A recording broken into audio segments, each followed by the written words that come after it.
is there something from back from those days that you still take with you for more of a SaaS type of work and dashboards and less marketing inspired work? Yeah, for sure. I mean, Unisport was kind of like one of my first gigs that I had, like truly gigs that I had as a designer, right? And I was a part of that team in Copenhagen, where we went from how much were we when I was employed, like 80 to 100 people. And then, of course, over time, they scaled up really big, right? And now I think they are one of the biggest football resellers in Europe. So it went crazy. And what I did at Unisport was really, designing all of these landing pages for like football boots, gear, everything in that like football realm, right? So that also means that you work with some of the biggest sports brands in the world. So it is Nike and Adidas and Under Armour, New Balance, Puma. So what was really cool there was, that you are working with not even only the top brands, but also like top athletes. All of the material is like Ronaldo and Messi and everything, right? So everything needs to be on point when you do a campaign for like a boot or something like that. And that actually helped me a lot in the beginning of my career, right? Because you just need to be on point. Everything has to be flawless, because that's what they expect.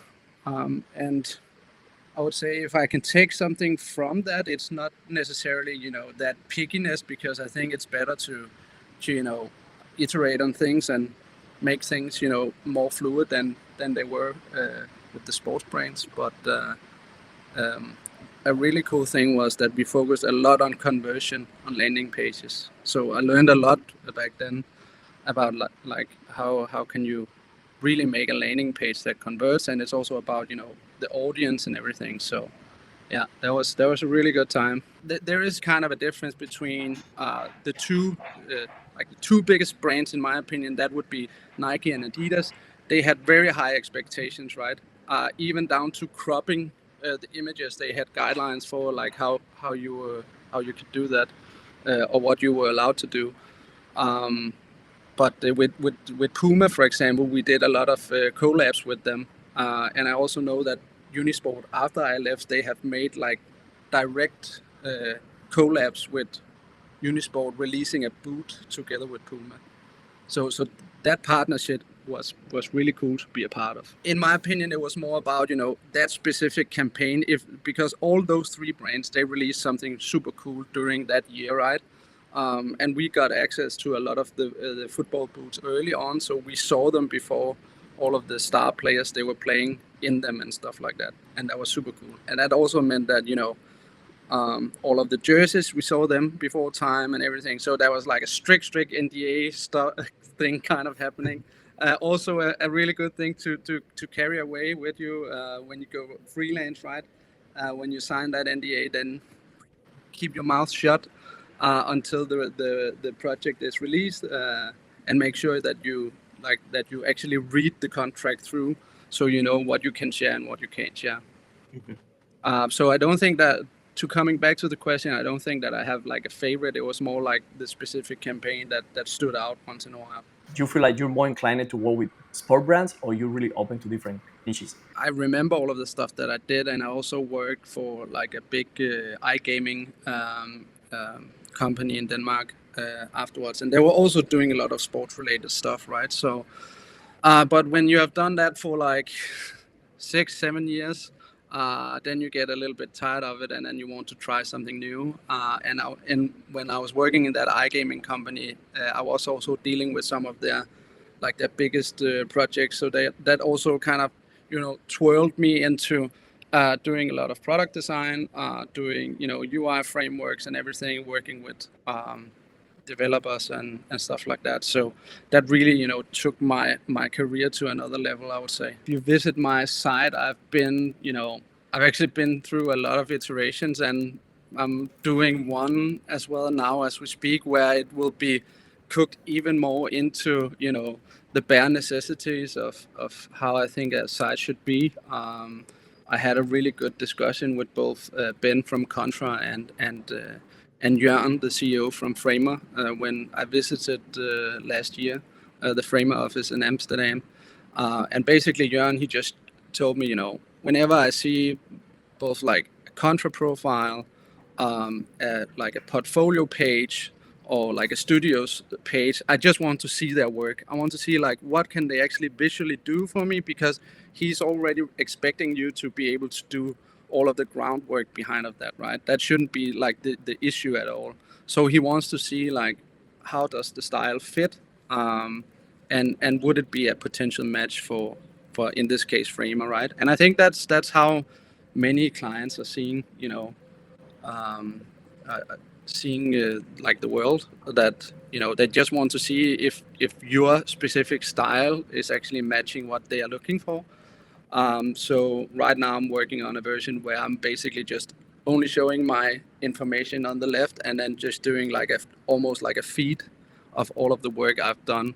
Every designer, every agency has to find their own way, and figure out what is best for them. And for me in this case, it's I want to talk with a potential client first, and then we figure out like where to go from there, because like it's also about like how much money do they have to a given project. Is it like, are they looking for a long-term relationship, stuff like that? That's also something that I'm kind of vetting them on, because I'm kind of tired of doing those one and done sites, and never talking with a client again. Really stood out for me that is very visual, brother. I love the way you put this, because some of the, you see all the different logos, all the different platforms and previous clients. It's very visual. What looks for me like not just as a portfolio, but as a gallery. That's what comes to my mind.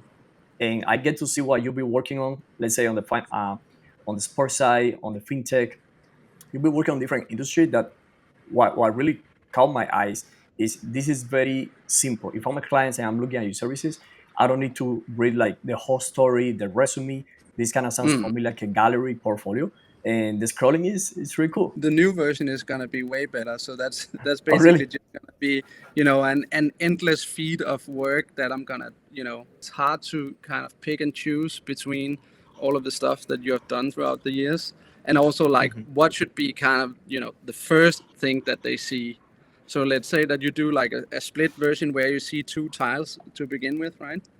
Then it's those two tiles is gonna make it or break it for you. Those two images are gonna make it or break it if someone is booking a call or not.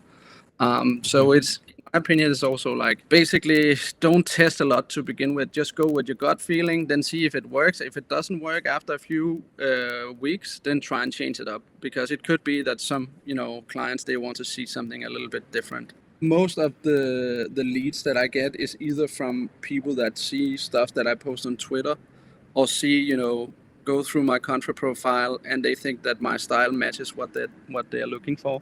It's not that many that actually goes to like that searches for me as a person and goes to the site, or finds the sites through Google or OpenAI or whatever. Like it's hard to do all of those contra projects all the time, right? It's easier to kind of like update your portfolio with like a few shots here and there, and then eventually over time you would end up having hundreds of stuff that they can, hundreds of things that they can look at, right?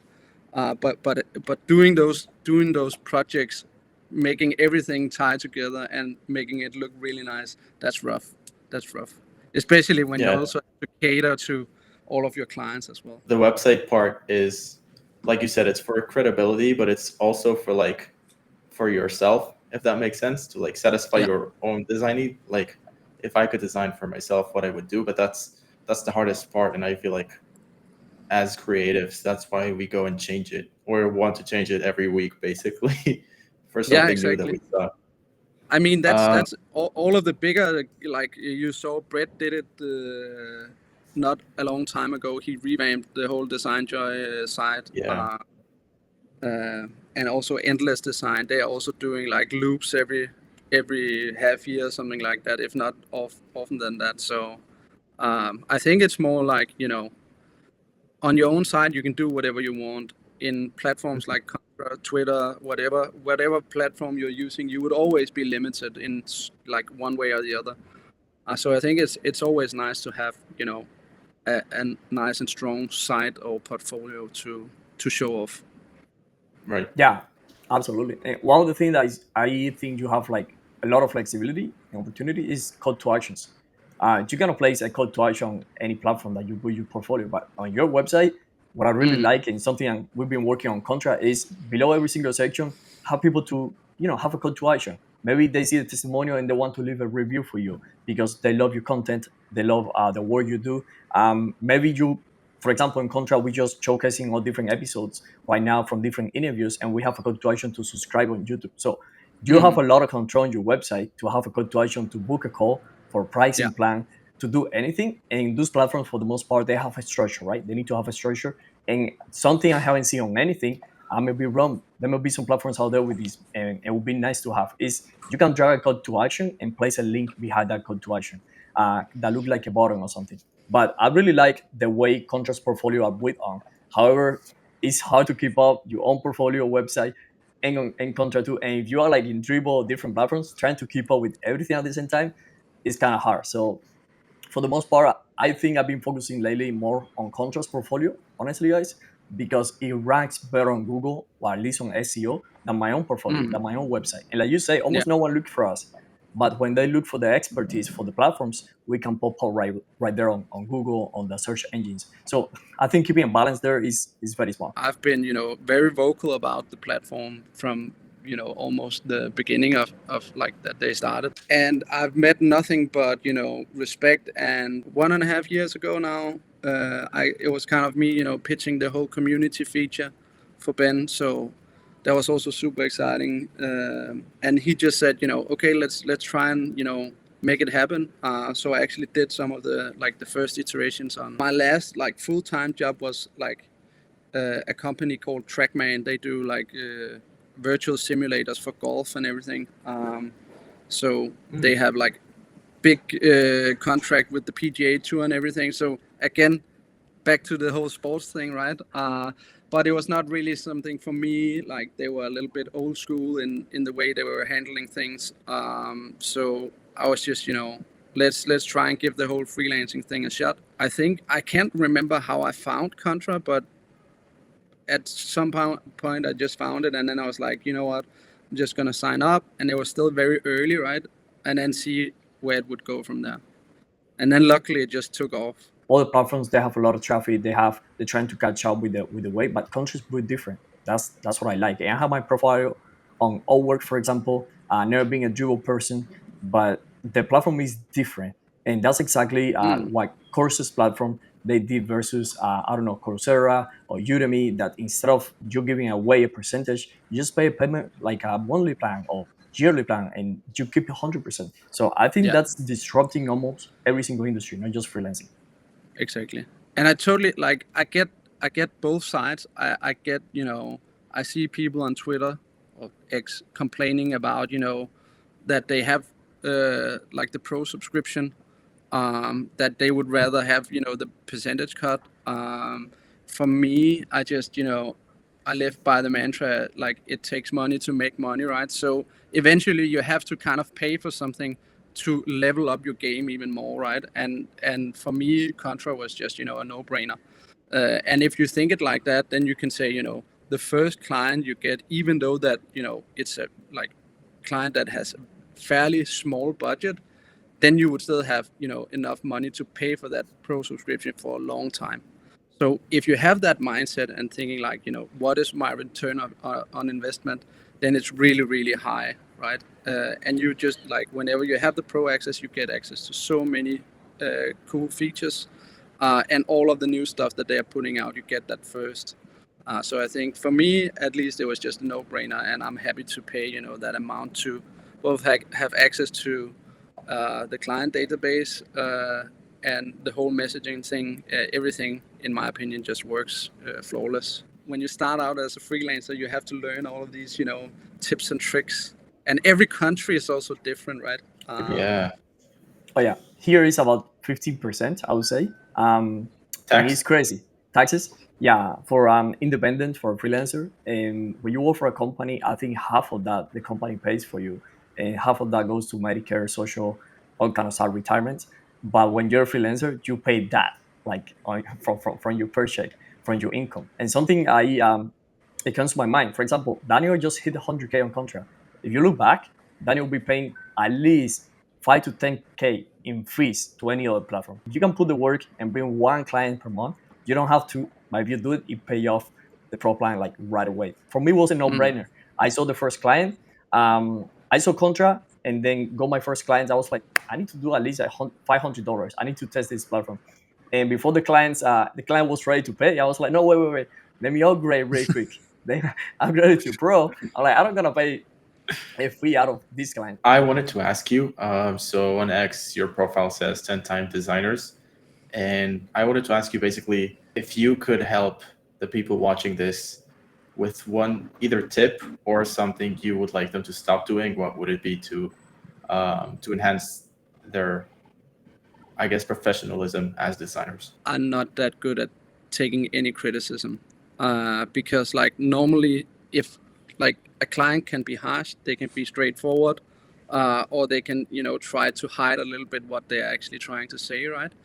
But in the end, it's your kind of responsibility. If there's something that they don't like, then you have to try and rework it so everything makes sense, and like that you have a really good mutual relationship where everyone will be happy in the end, right? Of course, there will always be some times where it ends up not being a great fit, and then I think that then you should also be really good at just telling them like this is not gonna work out.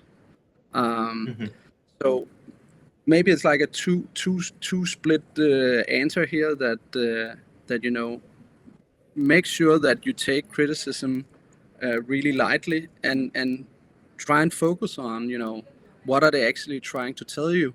So if they're asking if can we try and rework this, then in my opinion that's fine, but maybe it's also on you as a professional to ask like the deeper questions and say like, okay, how do you want that to be reworked? Is there a specific way that you want to see? Is there another iteration that you want to see? Stuff like that. So you don't end up, if you just say, okay, I can do that, no problem, then you will end up doing maybe 4 or 5 iterations. But if you ask a deeper question, then you will probably end up doing 1 or 2. So that's one. And then I think that, it's not always a good fit. And it's not, because of me or the client or whatever. It's just, people work in different ways, and that's totally fine. So I think that people like designers and freelancers should also be, good at saying like, this is basically not worth my time, and then say it in a nice way to the client.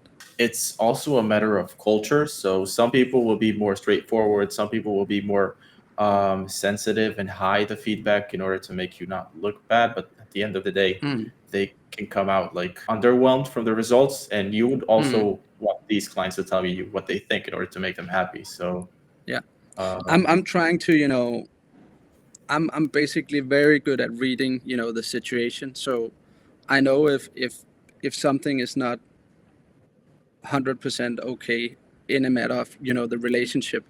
But then I always try to both ask them if everything is all right, and you're right, Daniel, that some people they just say yeah, everything is okay, even though that it's not okay, right? So it's important from the get-go that you tell them you can be straight with me. Tell me if something is not all right. Tell me if something doesn't look as you wanted it to, then just say it straight away, and let's just get it out there, because then the dialogue from there and the work from there will get even better. I think we should do something in the future about clients' behaviors, because sometimes, like you say, Morten, recognizing the behavior from the clients from the first call, from the first contact, is very important. I have issues like that with clients in the past. I was like, this doesn't look like a good fit. And sometimes some course that the client didn't even know how to share a screen or how to grant me access to a Google Drive, stuff like that. Sometimes it's kind of hard, and you can see from the beginning this is going to be an issue, because we're going to be exchanging like different assets, resources, branding, stuff like that. So it's very I think we should do something in the future about how to recognize clients' behaviors from the first call, from the first message. That would be something amazing. What about Figma auto layout or Framer's animations? Oh, well, that's tough. They're both good, but I have to go with Framer. everything works flawless in Frame, I think so. Danish pastry or Danish modern chair? I'm a sucker for design, so I have to take the chair. But Danish pastry is also really good. But I'm going with the chair. Fair enough. Would you go pixel perfect or cheap and iterate? Always iterating. I mean, again, as we said before, like it could be that the client wouldn't be happy about like a certain thing that you did, right? So spending like hours and hours on that little detail. Once you have settled on everything, then you can start doing all of the pixel perfect stuff. So I would always iterate and like have the client say as well, like have a good dialogue and get the work done in steps instead of trying to pixel perfect everything. Amazing. Font you burn? I have to say Yes. Lobster is the worst font in the world, also because like in Denmark maybe 90% of all of the candy stores and stuff like that is using Lobster, and I'm just tired of seeing that font all over the place. What is a dream collab you would be chasing? Coca-Cola would be like maybe the dream client to do something for. App you open before coffee? Calendar to check if everything as it should be, and then I'm opening my email after that.